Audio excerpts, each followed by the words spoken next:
Karen demands VIP table claiming to know the owner, but I'm the owner, and she was left crying with a $4,000 bill after my revenge. Karen storms into the restaurant, screaming that she knows the owner and that we must give her and her group of pals the VIP table reserved for celebrities.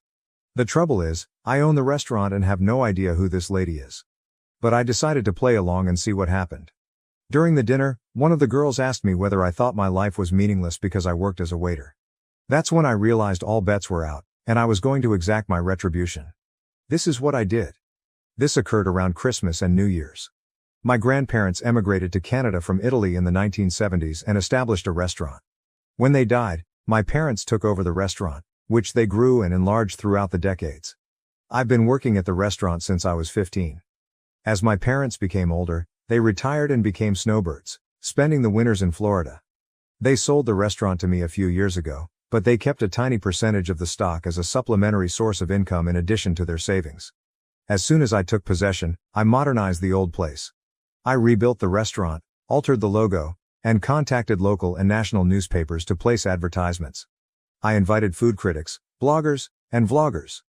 It was slow at first, and I began to fear that the loan I took out to undertake all of this was the worst mistake I'd ever made, that I had ruined 3 generations of a family company. But soon, it began to work.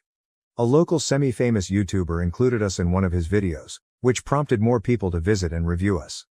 Even on a Monday, we were quickly seeing 5 to 10 times the regular volume of activity. We became a destination for large events, and it was not uncommon for a celebrity to stop up on certain evenings. I even invited certain high-profile clients to visit and cook for our guests. This cost a fortune, so we were completely filled for the holidays. People had to make reservations in July to get a table in December. It took years to get to this point. When things become busy, I don't simply sit in the back office. I'm on the floor doing whatever needs to be done, whether it's greeting customers, bussing tables, or mopping the floors. On nights with high-profile guests or events, I wear a jacket and take charge. One night, 6 women walked in. 5 of them appeared to be in their early 20s, with the leader looking to be in her mid-20s. My best assumption was that she was an elder sister of one of the females or an older sorority sister to incoming college students. I was greeting them at the entrance, and as they approached, Queen Bee Karen was telling the baby Karens how fantastic this restaurant is, how delicious the cuisine is, and how there might even be celebrities there. When she approached me, she explained that she required a table for 6. I responded, "Of course, can I get the name on the reservation?" She stared at me. She responded, "Oh, I didn't make one, but it's okay. The owner is a personal friend of mine. He said he always keeps 1 or 2 tables open for special guests and we can have one of those tonight." This is true for many high-profile restaurants, and I've been doing it recently as well. But I had no idea who this woman was, and she had never discussed any of this with me. I understood she was attempting to get in without a reservation, but she had chosen the worst person to try this with. I told her, "I am sorry, but we cannot seat anyone without a reservation.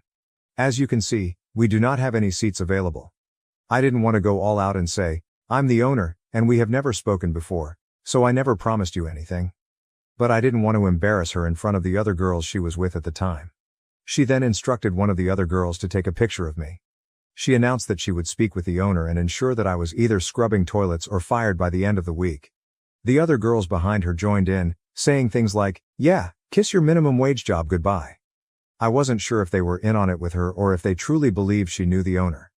Queen Bee Karen then said, "Look, you can either give us a table or I can make your life very difficult. This is not worth losing your job." She kept pointing, trying to belittle me, and then saying things like, "Obviously you aren't anyone here, because if you were, you would know who I am and never try to tell me anything other than yes or, of course." She was constantly attempting to put me down and take that table. At this time, it had been a hard day for me, and from my perspective, I had 3 options. Number 1, I could inform her that I am the owner and call her out on all of this. Number 2, I could simply hand her the table and let things go. Or, third, I could teach Queen Bee Karen and her minions a lesson. I selected option 3. I smiled at her and said, "Of course ma'am, please follow me." I handed her one of the 3 tables we leave free in case a celebrity walks in, which occurs occasionally. I told her, "I apologize for everything and you're right, it would be simpler just to give you the table." I also assured her that the first 3 rounds of drinks would be free. I seated them down and personally served them. As they sat, I told them, "We need one of your credit cards and IDs just to keep on file, and we'll return them to you before you leave." Queen Karen handed me her card and informed the baby Karen minions, "Tonight is on me?" I took their orders, gave them their free beverages, and informed them that due to how busy we were tonight, the meal may be delayed. The females only worried about the free drinks. They ordered 3 rounds and still hadn't received any food. They eventually called and asked me to check on it, all while giving me the worst attitude since they arrived. I told them I will look into it, but also asked if they wanted additional drinks. They ordered 2 more rounds. They were sloshed by the time the appetizers arrived, having done nothing but drink on an empty stomach for the majority of the night and just eating salads. As more food arrived, more beverages were ordered. What these girls didn't realize was that they were at our VIP table, which normally costs a few $1,000s to sit at, but I didn't charge them for it. Except for the first 3 rounds, I charged them for all of the extremely costly cocktails they had throughout the evening. Furthermore, the table they were sitting at, as previously stated, was VIP, thus the menus were different. Prices are not displayed on these menus. This is a restaurant industry trade secret. They also offered higher-end menu items such as white truffle, black caviar meals, and specially imported West Coast oysters, among others. At one point during the night, I honestly began to question what I was doing. I worried I was going too far with these poor girls, they might not know any better. But certain things encouraged me throughout the night, such as when one of the baby Karens questioned whether I thought my life was pointless because all I ever became was a server. Also, one of the other staff told me that they were planning how to mess with me, believing that they could do so whenever they wanted and that I would always give them a table. I overheard them say, "He's cute, but I wouldn't date a waiter like that. He is such a pushover." There were other comments like that throughout the night, so I continued with their life lesson. By the end of the night, each female had built up a bill ranging from $500 to $600. I handed Queen Karen the bill for $4,232.23, which included tax and tip. I've never seen somebody sober up this soon. She went from smiling and giggling with her buddies to almost in tears. She immediately summoned me over and asked whether this was a joke. I took the bill, looked it over, and apologized. "I'll get you the correct bill amount." Again, she seemed completely relieved, assuming she had received someone else's bill, and called me a effing idiot, before continuing to talk to her pals. When I returned to give her the right bill, she flipped out again. It was only a question. "Is there something wrong on this bill that you didn't order?" She and the girls were stunned and went over every single line of the bill, including the initial several lines that listed their original 3 rounds as complimentary. They then got out their phones and went over everything 100 times, adding it all up.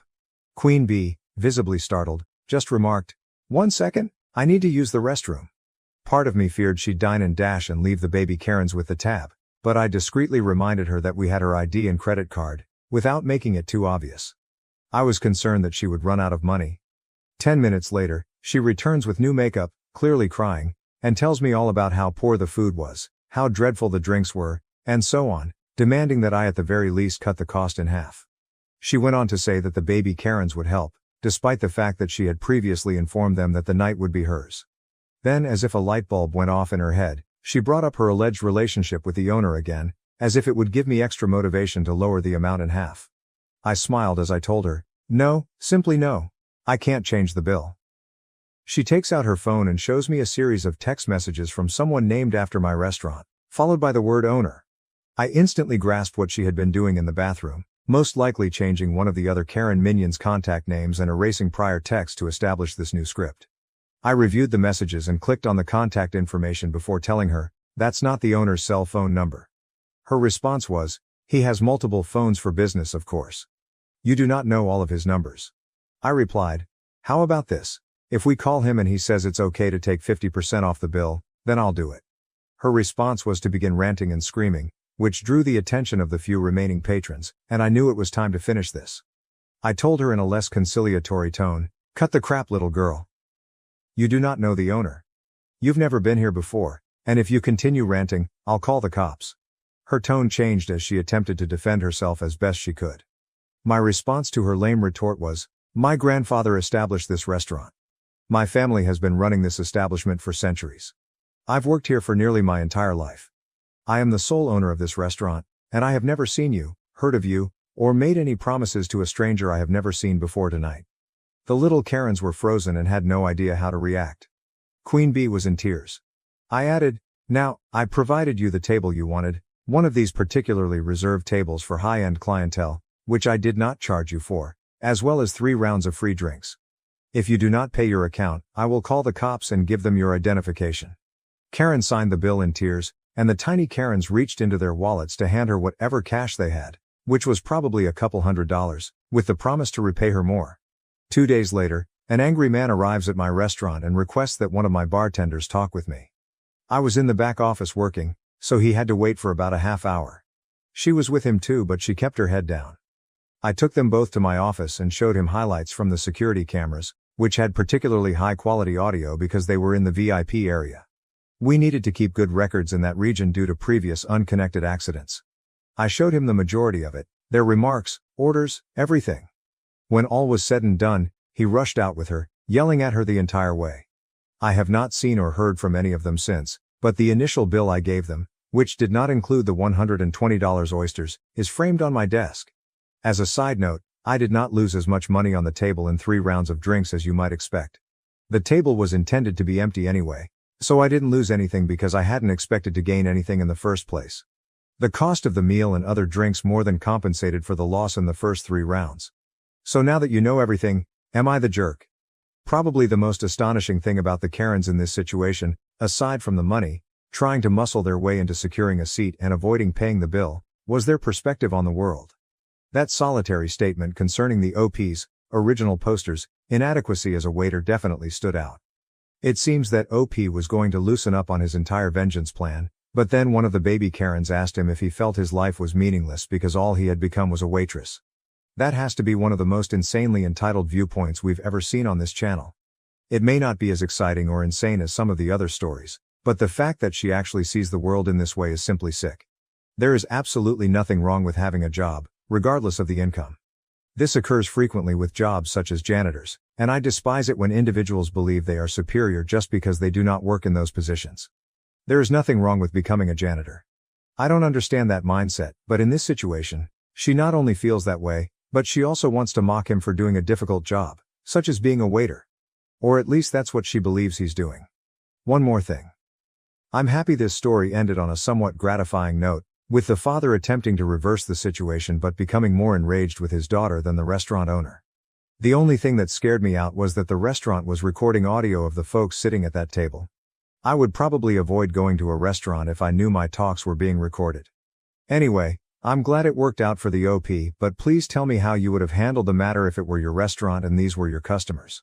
Was the OP a jerk or not, and why?